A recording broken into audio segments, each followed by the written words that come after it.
Welcome to the Boat Galley Podcast. I'm Carolyn Shearlock, here with tips, reviews, and how-tos for your cruising adventure.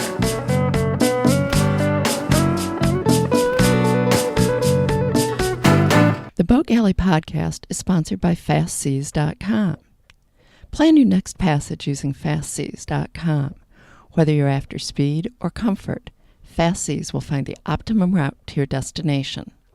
FastSeas, making weather routing simple.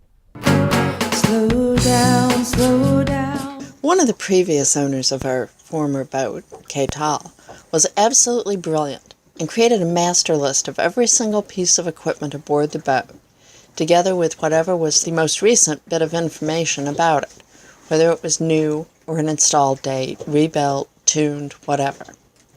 Part numbers, serial numbers, and as many details as possible were all included. Now, this didn't eliminate our maintenance log for more detailed information on installations and maintenance procedures. I want to be clear on that.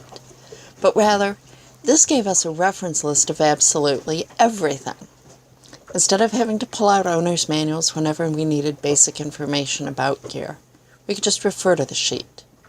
We kept a printed copy next to our log and hand-wrote updates as needed. Periodically, I'd update the electronic version and reprint it.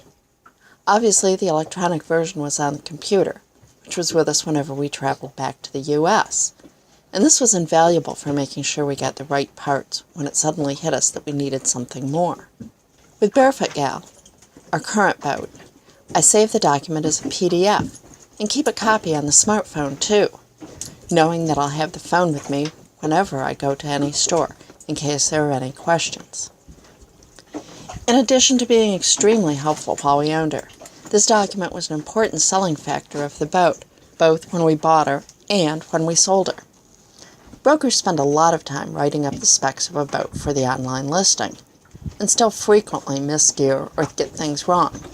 I could tell you about some doozies we encountered when we were buying Barefoot Gal. With the boat details document, the broker could email the details to prospective purchasers who requested it, giving them a much better detailed list than just batteries, yes, as we saw on some listings. We felt we really knew the boat before spending the time and money to see her.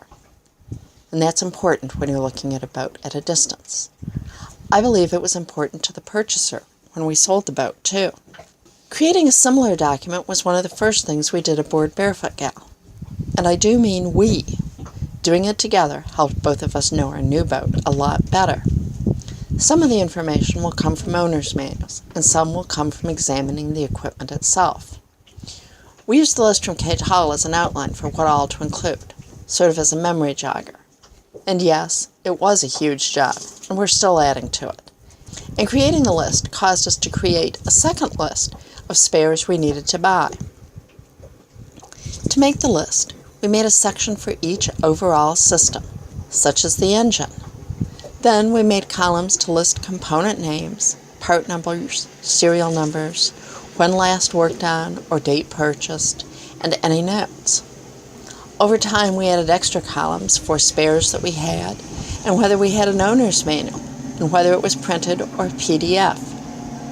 To see a copy of the document we had for Catal when we sold her, go to theboatgalley.com and search on Boat Details Document. Knowing your boat is a huge stress reducer. I've talked before about learning the boat systems with a new-to-you boat. Inventorying the equipment is equally important in my opinion. It's really tempting with a new boat to want to just get out and use it. But taking a little time to learn it first can save a lot of stress on those shakedown trips. If you don't already have a similar list for your boat, I encourage you to create one. I find it easiest to do in a spreadsheet, but use whatever you are comfortable with. It's a great rainy day project, and you'll be surprised at how the time flies and how much better you feel you know the boat as you do it. Until next time, then. Thanks for listening. If you like the show, please be sure to subscribe in your podcast app. Just search for the Boat Galley Podcast. And reviews are always appreciated. Until next time, then. Slow down.